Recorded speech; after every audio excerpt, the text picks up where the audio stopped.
Hello दोस्तों, welcome to our channel path finder for NET JRF. और दोस्तों, जैसा कि आप सभी जानते हैं कि हम छोटे छोटे टॉपिक्स हैं उनको कवर कर रहे हैं, और इसी श्रृंखला में हमने पिछली क्लास में जो ऑर्डर ऑफ स्ट्रीम है उन्हें हमने कवर किया था, जिसमें हमने जैसे स्ट्रालर वाले मेथड से, स्टीव वाले मेथड से, इन सब से हमने ज्ञात किया था कि स्ट्रीम यानी जो सरिताएं हैं, जो नदियां हैं, नदी और उससे सहायक नदियों वाला जो क्रम है उसे हम किस तरह से मान देते हैं, पहले क्रम की, द्वितीय क्रम की, तृतीय क्रम की, फोर्थ क्रम की, इन सभी को हम मान देते हैं। उससे आगे फिर बढ़ते हुए हम आज वाली जो क्लास है उसमें हम पढ़ेंगे कौन सा, बाइफिकेशन रेशो या द्विशाखा अनुपात के बारे में जानने का प्रयास करेंगे, और किस तरह से एक सरिता यानी नदी या अफवाह तंत्र में बाइफिकेशन रेशो है वो पता किया जाता है। तो महत्वपूर्ण टॉपिक है जो आपके ऑर्डर ऑफ स्ट्रीम है, उससे इस बार भी क्वेश्चन आया था, इससे पहले भी क्वेश्चन आ चुके हैं, और बाइफिकेशन रेशो से भी आपके क्वेश्चन आ सकते हैं। बिल्कुल इजी इजी है। अगर एक बार कॉन्सेप्ट पकड़ में आ गया कि किस तरह से होते हैं, तो फिर बाद में आप भूलने वाले नहीं हो। ठीक है, तो चलिए दोस्तों चलते हैं, इनको समझने का प्रयास करते हैं। और इससे पहले मैं आपको बता दूं कि ये जो क्लास ले हो, उससे पहले आप, अगर आपने वो ऑर्डर ऑफ स्ट्रीम वाली क्लास नहीं ले रखी तो आप ले लेना, जिसका लिंक आपको डिस्क्रिप्शन में मिल जाएगा और आई बटन पे भी शो हो रहा होगा। और साथ ही आप सबको मैं बता दूं कि पाथ फाइंडर लर्निंग ऐप, जिसका लिंक आपको डिस्क्रिप्शन में दे रखा है, वहां पे मेरे द्वारा और मनीषा मैम द्वारा रिसर्चर बैच वो चलाया जा रहा है ज्योग्राफी में। ज्योग्राफी के साथ इस रिसर्चर बैच में आपको पेपर 1 की क्लासेस भी फ्री मिलती है। तो क्या क्या विशेषता है रिसर्चर बैच की? पहला तो आपका ये 1 ईयर का रहने वाला है। ठीक है, 1 ईयर का इसमें रहता है, जिससे आप ना सिर्फ इस बार दिसंबर वाली और उसके साथ साथ पिछले नेक्स्ट ईयर जून वाली, जून 2025 एग्जाम भी आप दे सकते हैं। साथ ही साथ इसमें आपकी पेपर 1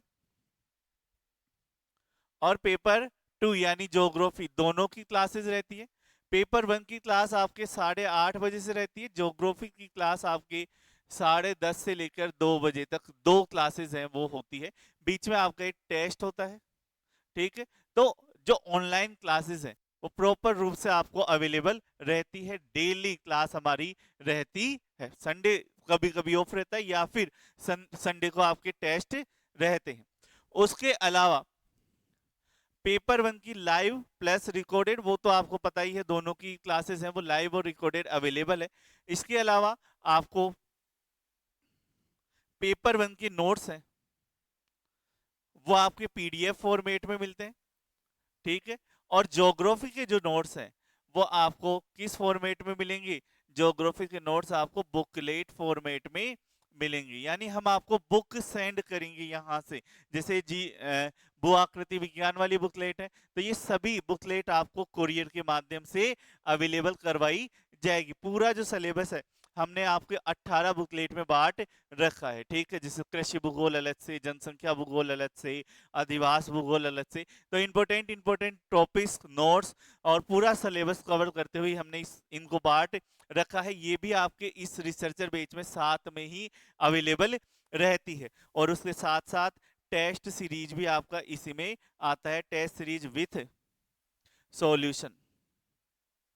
ठीक है, वो भी अवेलेबल रहते हैं। तो निश्चित रूप से अच्छा बैच है, कंप्लीट प्रिपरेशन आपके इसमें करवाई जाती है। और साथ ही आपको हमारी पीवाईक्यू बुक है, वो भी जो ज्योग्राफी की प्रीवियस ईयर क्वेश्चन पेपर है वो उनको सम्मिलित करती है, वो भी आपको इसी बैच में साथ में ही मिलती है। और ये सभी चीजें आपको कितने में मिलती है? मात्र 5300 रुपए में अवेलेबल है।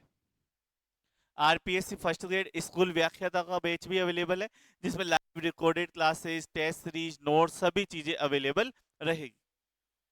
और उसके अलावा अगर आप नेट सेट, आरपीएससी स्कूल व्याख्याता, कॉलेज लेक्चर, प्रयोगशाला सहायक और की भूगोल से प्रिपरेशन करना चाहते हैं, तो आपको क्लासेस ऑनलाइन ऑफलाइन मोड में, नोट्स यूनिट वाइज, अगर आप सिर्फ नोट्स लेना चाहते हैं या फिर टेस्ट सीरीज लेना चाहते हैं, तो टेस्ट सीरीज सभी कुछ आपको पाथफाइंडर लर्निंग ऐप पर अच्छी क्वालिटी में अवेलेबल है।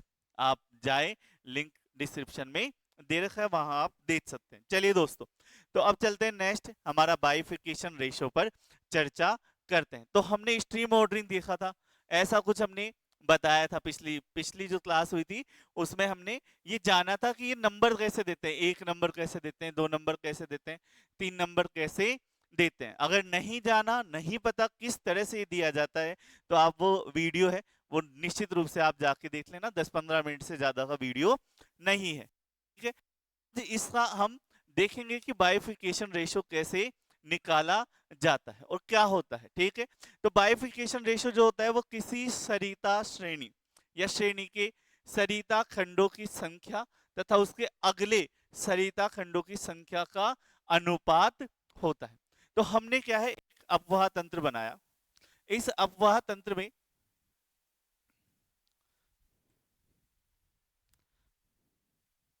जैसे ये पहले नंबर वाली है, ये भी पहले नंबर की है, ये भी पहले नंबर की है, ये भी पहले, ये पहले नंबर की, पहले नंबर, पहला नंबर, ज्यादा हो गया पहला नंबर, कोई बात नहीं है ना। तो ये सारी नदियां हैं वो फर्स्ट ऑर्डर वाली है ना।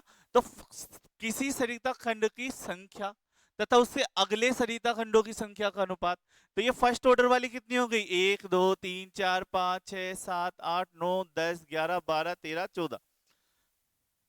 ये पहले ऑर्डर वाली हो गई, ठीक है। अब इससे अगला नेक्स्ट कौन सा आएगा, वो आएगा सेकंड ऑर्डर। तो सेकंड ऑर्डर वाली कितनी है, 1 2 3 4 5 6। सेकंड ऑर्डर वाली है 6। तो बाइफिकेशन रेशियो जो होगा 1:2, ये कितना हो जाएगा, 14/6। कितना होगा, हो जाएगा 6 दूनी 12, 12 2.33 आपका आंसर आ जाएगा। लगभग इतना हमें देखने को मिलता है। तो यही आपका बाइफिकेशन रेशियो होता है, ठीक है। अब जैसे 2 और 3 देखें तो यहाँ पे 3 हो जाएगा ना, तो 3 3 2, 2 के कितने हैं और 3 वाले कितने हैं। इस तरह से हम पूरे नदी तंत्र में या अपवाह तंत्र में हम बाइफिकेशन रेशियो निकाल लेते हैं, ठीक है। तो बिल्कुल सिंपल सा है, क्या बोलते हैं अपन, पहला वाला और उससे जस्ट नेक्स्ट वाले का जो नदी क्रम है उसका अनुपात हमें देखना होता है, ठीक है। हम इसको निकालने का प्रयास करते, देखो NU/NU+1, ये आप ध्यान रख लेना, ये सब बिल्कुल सिंपल सा फॉर्मूला है, ठीक है। अब द्विशाखन में धरातलीय बनावट, जलवायु आदि का प्रभाव पड़ता है। यदि समान सेल संरचना हो, समान जलवायु हो, विकास में समान अवस्थाएं हो, तो आर बी का अनुपात क्या रहता है, स्थिर रहता है। यदि ये मान 3 से 5 के बीच होता है तो आदर्श सरिता का क्रम को प्रदर्शन करता है। आदर्श सरिता क्रम को क्या है, यह प्रदर्शित करता है, ठीक है। अब इसमें निकालने का प्रयास करते हैं अपन, ठीक है। और किस तरह से क्वेश्चन आते हैं ये भी हम प्रयास करते हैं। तो आरबी अनुपात निकालते हैं अपन, क्या निकालते हैं, आरबी अनुपात निकालते हैं, ठीक है। तो आरबी अनुपात 1, तो इसके लिए पहले टेबल बना लेते हैं, बाद में आरबी अनुपात निकाल लेंगे, वो भी है। तो ये हमारे पास सरिता क्रम है। इस सरिता क्रम में कितने ऑर्डर दिए गए हैं, 4 तक दिए गए हैं, 1 2 3 और 4। तो एक नंबर वाले कितनी है, ये देख लेते हैं। एक नंबर वाले हैं 1 2 3 4 5 6 7 8 9 10 11 12 13 14 15 16 17 18 19 20 21 22 23 24 25 26। कितने आ जाएंगे, 26। तो यहाँ पे अपन लिख देते हैं कि एक नंबर वाला जो क्रम है वो है 26, ठीक है। अब 2 नंबर वाले देख लेते हैं। तो 2 नंबर वाले कितने हैं, 1 2 3 4 5 6 7 8 9 10 11। कितने हैं, 11। तो 2 नंबर कितना आ जाएगा, 11। 3 नंबर कितने हैं, 3 नंबर है 1 2 3 4, 4 आ जाएंगे 3 नंबर। और 5 नंबर कितने हैं, 5 नंबर एक ही अपना 4, वो सॉरी 4 नंबर कितने हैं, एक ही। ये हमारे पास आ गया। अब बाइफिकेशन रेशियो निकालते अपन आरबी। तो आर बी 1 1 to 2 निकालेंगे ना, आर बी 1 to 2 यानी इन दोनों का। तो कैसे निकालेंगे, सीधा है N U upon N U plus 1। तो एन यू कितना है 1, तो 1 का नंबर कितना है 26, और 1 एन यू प्लस 1 यानी 1 + 1 2, 2 वाले के कितने हैं 11, तो 26/11, ये इसका बाइफिकेशन रेशियो आ जाएगा। अब इसका निकालो R U 2 R B upon 3, ये कितना हो जाएगा 11/4। इस लो, ये कितना हो जाएगा 4/1। ठीक है, तो इसमें आंसर क्या आ जाएगा, देखो इसका बाइफिकेशन रेशियो कितना हो जाएगा 4, इसका कितना हो जाएगा 4, 4 × 2 = 8 और 2.75, और ये कितना हो जाएगा 22 और 4 बचे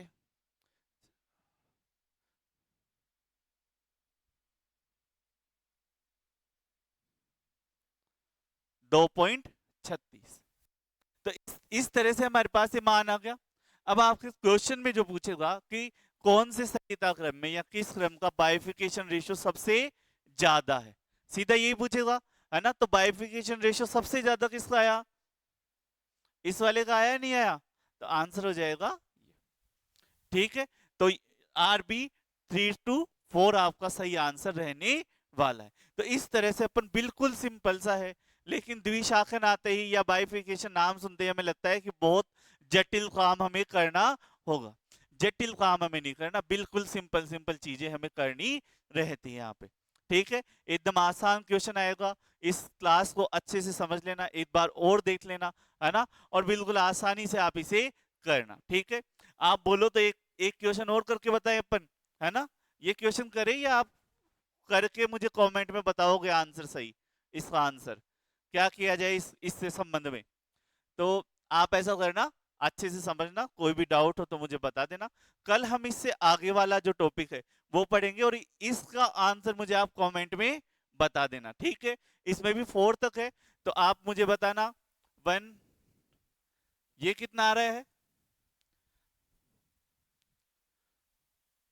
ये कितना आएगा, ये है कितना आएगा। तो ये मान आपको बताने हैं, और सबसे ज्यादा किसका आएगा ये भी बताना, ये तो पता चल ही जाएगा। ठीक है, तो आई होप आप इसे अच्छे से कर पाओगे। और कल हम है वो सरिता आवृत्ति पढ़ेंगे। ठीक है, और उसके बाद हम सरिता डेंसिटी पढ़ेंगे, है ना। तो स्ट्रीम डेंसिटी इनके बारे में जानने का प्रयास करेंगे। तो आई होप दोस्तों आप सभी को समझ में आया होगा, अच्छा लगा होगा, और चलिए मिलते हैं नेक्स्ट वीडियो में। धन्यवाद।